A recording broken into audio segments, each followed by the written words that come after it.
Allez, il faut bien sûr qu'on parle de la réunion de la Fed d'hier soir. Bonjour Christian. Bonjour. Christian Parizeau, conseiller économique d'Aurel BGC, alors la Banque centrale américaine de Jérôme Powell, a évidemment sans surprise maintenu ses taux d'intérêt inchangés. On a le sentiment malgré tout que la probabilité d'une première hausse de taux en 2022 prend de l'épaisseur. C'est votre sentiment aussi? Ah oui, le discours était clairement, entre guillemets, plus faucon. Et très clairement, ils mettent en place aujourd'hui un début de normalisation de la politique monétaire. Donc on est vraiment sur une inflexion. Ça avait un petit peu commencé. Il avait préparé le terrain à Jackson Hole en disant on va faire un tapering. Mais maintenant, on fait un pas un petit peu en avant, puisque en mois de juin, il nous avait dit pas de hausse de taux avant 2023. En plus, Oui. c'est pas parce on commence à réduire nos achats obligataires que ça veut dire qu'on va augmenter les taux. Là, il l'a encore répété, il n'y a pas de lien entre les deux. Mais on sent que dans les prévisions qu'ils nous font aujourd'hui, dans le fameux dot chart, vous savez, c'est un petit point à chaque fois de ce que pense chaque membre du FOMC du niveau des taux d'intérêt. On n'a pas les noms, on ne sait pas c'est qui pense. Anonymisé. Voilà, c'est anonyme, mais on voit un peu ce qu'ils anticipent et le niveau des taux d'intérêt qu'ils anticipent. Et là, on s'aperçoit que la moitié pense qu'il faudra remonter les taux au moins une fois l'année prochaine. Alors, le seul élément un petit peu d'inconnu, c'est qui sont ces membres. Parce que si ce sont des membres non votants l'année prochaine, on s'en moque un peu, qui pensent que ça va monter. Et c'est un peu ça qui soutient un peu les marchés, parce que je pense que le marché se dit, dans les 9 qui veulent remonter les taux, Ce sont des non-votants. ce sont en grande partie des présidents de Fed un peu excités, et de Fed régional, et le board qui est autour de M. Powell, qui est vraiment le socle. C'est plutôt des gens qui sont très modérés, très colombes. Et donc, on y croit sans vraiment y croire encore, pour l'instant. Un premier tour de vis, c'est donc possible, mais pas certain. C'est pour ça que les marchés, cette inflexion-là, ce changement-là, laisse de marbre les marchés parce qu'a priori, voilà, ça ne se fera pas. C'est pas sûr que ça se fasse non plus. Alors, pour être honnête, la réaction de court terme des marchés, j'ai rien compris. Parce que, Logiquement, logiquement, quand vous voyez que du côté de la BCE, on n'ose pas dire le mot tapering de peur de faire surréagir. Recalibrage. Voilà, on dit recalibrage. Donc, on voit que le moindre mot, ça peut faire surréagir les marchés. Et là, on a quand même, hier soir, Powell qui nous dit, d'une part, c'est pour bientôt. C'est pour bientôt, c'est peut-être novembre. Le tapering, c'est pour bientôt.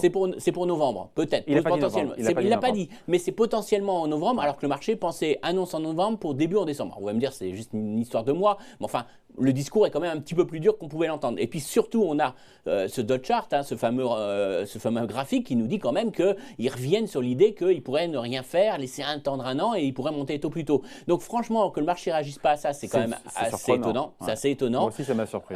Franchement, moi, comment on l'explique alors? C'est compliqué. Alors d'une part, peut-être parce que les marchés se disent finalement, il dit ça, c'est pas forcément le plus crédible. Et puis l'autre élément, peut-être aussi, c'est que M. Powell, il laisse ce timing finalement, il décale ce timing aux prochains indicateurs économiques. Parce qu'il a quand même bien dit, je ne vous l'annonce pas tout de suite le tapering, je dis potentiellement on peut le faire en novembre. Il n'a pas dit le mois de novembre, mais il a dit potentiellement la prochaine réunion on peut le faire. Il a dit bientôt si les progrès se poursuivent globalement comme prévu. Et sous-entendu, et ça c'est l'élément clé, sous-entendu les prochains chiffres de l'emploi, notamment celui de septembre et d'octobre. Alors celui de septembre sera publié le 8 octobre prochain.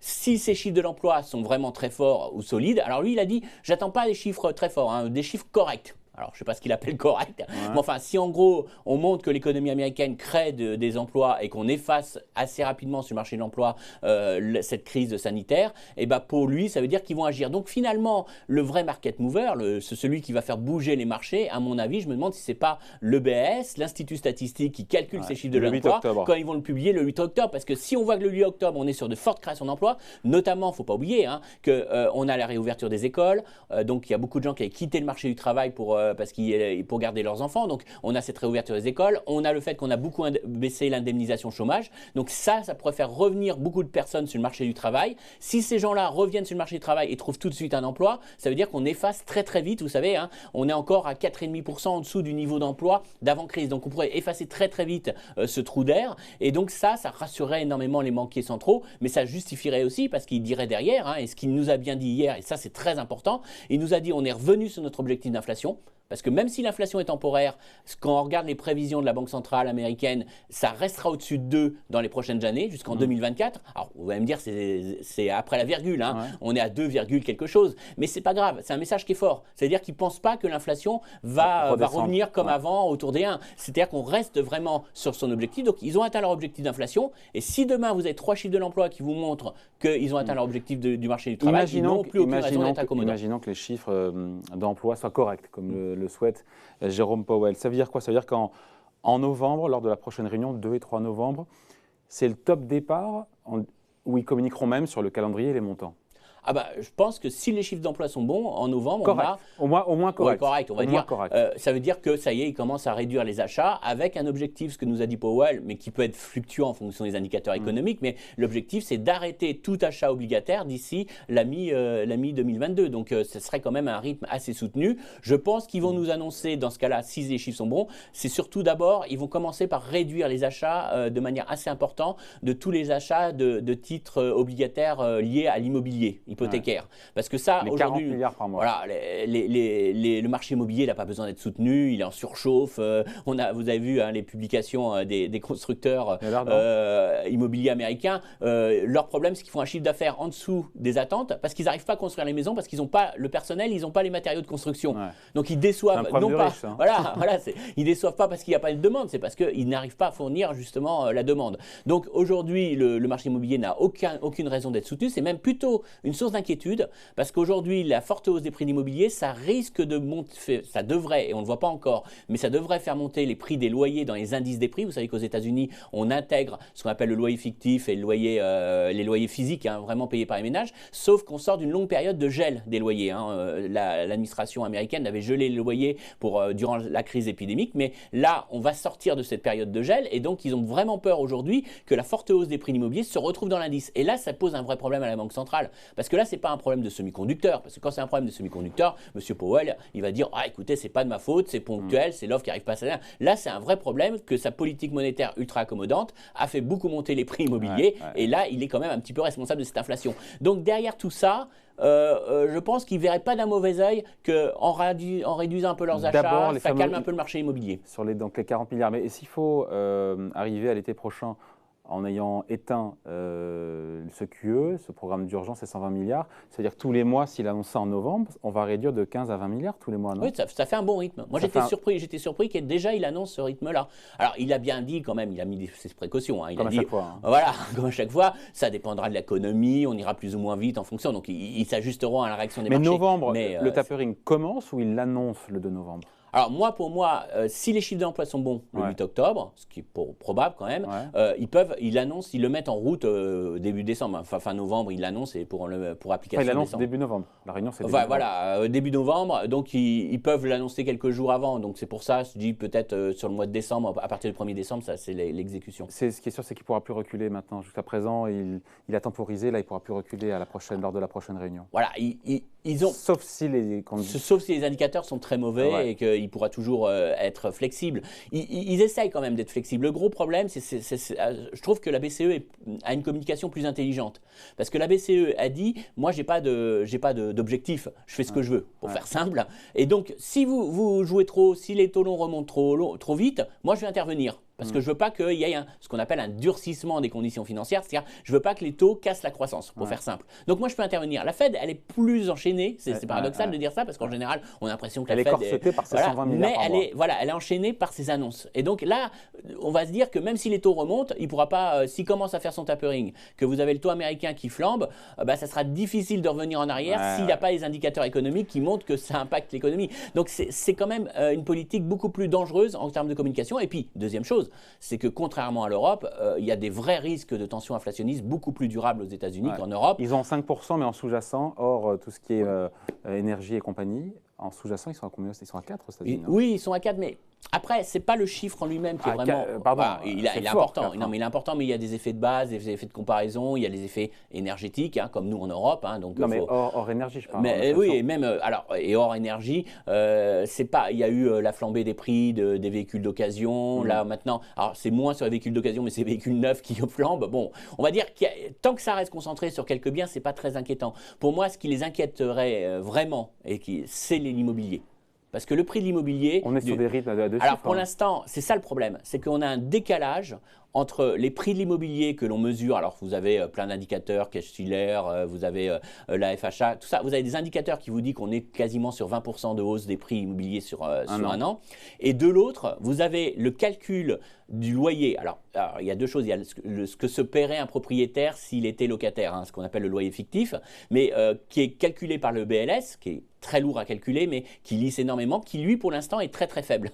qui progresse au-dessus de 2 quand même. Hein. Ouais, mais la réalité, c'est le... Mais voilà, alors le gros problème, c'est qu'on commence à le percevoir, c'est quand vous interrogez les ménages américains, notamment dans l'enquête de la Fed de New York, la première chose que vous disent les Américains, c'est que mon niveau de vie baisse et que j'ai une vraie inflation aujourd'hui, j'ai vraiment un sentiment d'avoir un vrai problème de pouvoir d'achat parce que j'ai mes loyers qui montent, mes biens alimentaires et l'énergie. Bon, l'énergie alimentaire, c'est un peu normal, mais les loyers, par contre, on ne le voit pas dans les indices des prix.